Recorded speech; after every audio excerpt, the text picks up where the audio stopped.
Nous, on appelle ça valoriser le déjà là. C'est un peu une manière poétique de dire que notre point de départ, c'est la ressource. Donc, je m'appelle Amandine Langlois, je suis cofondatrice de la marque Pierre Plume. On travaille dans l'économie circulaire et on récupère vos vieux vêtements pour faire des choses magnifiques pour recouvrir les murs. Donc Pierre Plume, c'est des matériaux en textile recyclé au service des designers et de l'architecture. On va travailler avec de la matière effilochée.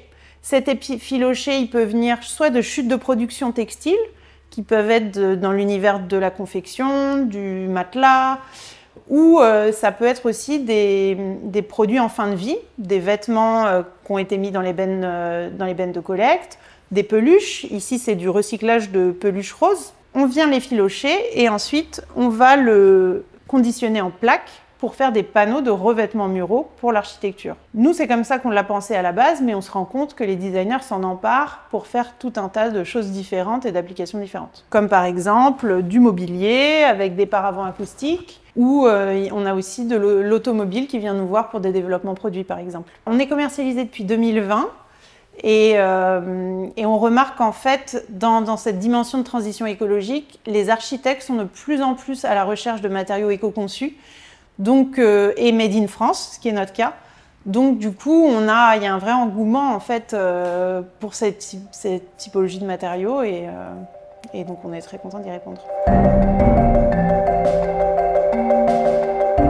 Alors pour moi, l'artisanat, c'est vraiment les métiers de la main, et c'est de faire avec ses mains, de donner forme à la matière avec ses mains. Le design, c'est réfléchir à la forme qu'on veut donner à la matière, et nous, en l'occurrence, on travaille dans l'économie circulaire.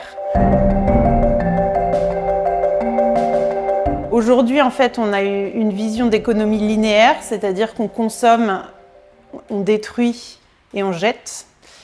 Et aujourd'hui, il faut qu'on aille vers une économie circulaire qui va remettre en fait dans le cycle économique les produits et les matériaux en fin de vie.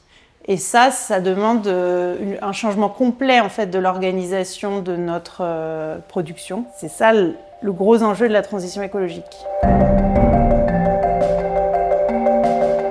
Comme l'artisanat et je dirais le design, c'est de la conception. Le concepteur, il a un enjeu clé en fait dans cette transition parce que c'est lui qui va décider quels matériaux on va employer, comment on va assembler les choses, est-ce qu'on les colle, est-ce qu'on les visse, et donc qui va quelque part décider aussi de la fin de vie du produit. De matériaux collés, ils ne seront peut-être plus jamais séparables. Nous, on appelle ça valoriser le déjà là. C'est un peu une manière poétique de dire que notre point de départ, c'est la ressource. C'est le déchet.